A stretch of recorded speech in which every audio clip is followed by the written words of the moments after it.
सच्चाई पे उतर गई। मैं कहता हूँ लोकतंत्र में ना अहंकारी संवाद होना चाहिए और संवाद के दरवाजे दोनों तरफ से खुले होने चाहिए। अगर यही सरकार एक नारियल पानी लाती, यूपीए ने अन्ना जी को नारियल पिला दिया, इंदिरा जी ने इनके पिताजी को पिला दिया, महात्मा गांधी को अंग्रेजों ने पिला दिया सर, तो ये सरकार भी एक संवाद का रास्ता अपना सकती थी। और उनके सम्मान, जैसे संविधान की शपथ में ना गरिमा सबका, व्यक्ति की गरिमा, राष्ट्र की एकता और अखंडता को सुनिश्चित कर, तो व्यक्ति की गरिमा गरिमा गरिमा नहीं गिरनी चाहिए सर। व्यक्ति बैठा था 20 दिन से हंगर स्ट्राइक पे इस देश की लाचार शिक्षा व्यवस्था को लेके। वो क्या मांग रहा था? ये नहीं कह रहा था 200 गज का लुटेन दिल्ली में कोई प्लाट काट दीजिए, राज्यसभा की सीट दे दीजिए, या मोदी मंत्रिमंडल में कोई पद दे दीजिए। वही कह रहा था इस लाचार शिक्षा व्यवस्था को दुरुस्त कीजिए और जिम्मेदारी तय कीजिए, इस्तीफा दीजिए। कोई बड़ी मांग नहीं थी। जिस तरीके से नए नवेले दिल्ली पुलिस कमिश्नर अनुराग कुमार जी आए और उन्होंने एक पुलिसिया डंडे और जूते से एक खूबसूरत लोकतंत्र को कुचलने की जो कोशिश करी, उसके वो बधाई के पात्र है। आज मुगेम्बो बहुत खुश होगा, उनके दरबार में उनको 100 नंबर मिले।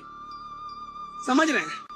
जब आदमी हताश और निराश हो जाता ना, तो नीरज की एक लाइन कह रहा हूँ सर, सपन जड़े फूल से, मीत चुभे सूल से, लुट गया सिंगार सभी बात के बबूल से, हम खड़े खड़े बाहर देखते रहे, कारवां गुजर गया गुबार देखते रहे, नींद भी खुली न थी, आए धूप डल गई, पाँव भी उठे न सकी, जिंदगी फिसल गई, पात पात झड़ गए, साग साग जल गई, चाह तो निकल सकी न पर उम्र निकल गई। समझिए सर इस दर्द को, इस तड़प को। लोकतंत्र में असहमति रखना कोई अपराध नहीं है। भारतीय संविधान तथा लोकतांत्रिक व्यवस्था में हमें अभिव्यक्ति का मौलिक अधिकार है। ये लोकतंत्र सिमटते जा रहा है, इसको अपमानित करना। आए उठाए, कपड़ा ढका ले गए और मीडिया ने खबर चला दी, हेडलाइन, वांगचुक को उठा लिया। आतंकवादी था, बदमाश था, गुंडा था, क्या था? इस देश का महान पर्यावरण एक्टिविस्ट था, शिक्षाविद था, दुनिया का सम्मान नागरिक था। कितना आविष्कार किए भारतीय सेना के लिए, देश के लिए। महान साइंटिस्ट था, उठा लिया। हमने स्कूल और किताबों का ज्ञान नहीं है हमारे पास, जो बोल रहे हैं वो जीवन से जुड़ा हुआ है। आत्मा रो पड़ी सर।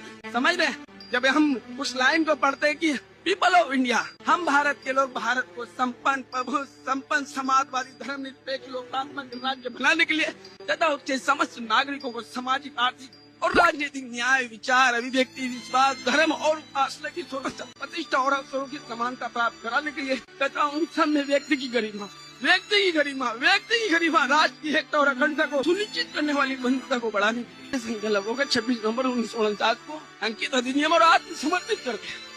फिर इतनी बड़ी आबादी आज भी सामान्य जीवन कैसे जी रही, सभी की तो बात करी गई थी सर। इस दुनिया विश्व के पटल पे दौड़ती अर्थव्यवस्था है भारत, चमकता सितारा है, लेकिन उसके विपरीत बड़ी कंडीशन खराब है। आज मेरी जवान कब आ रही है पता नहीं।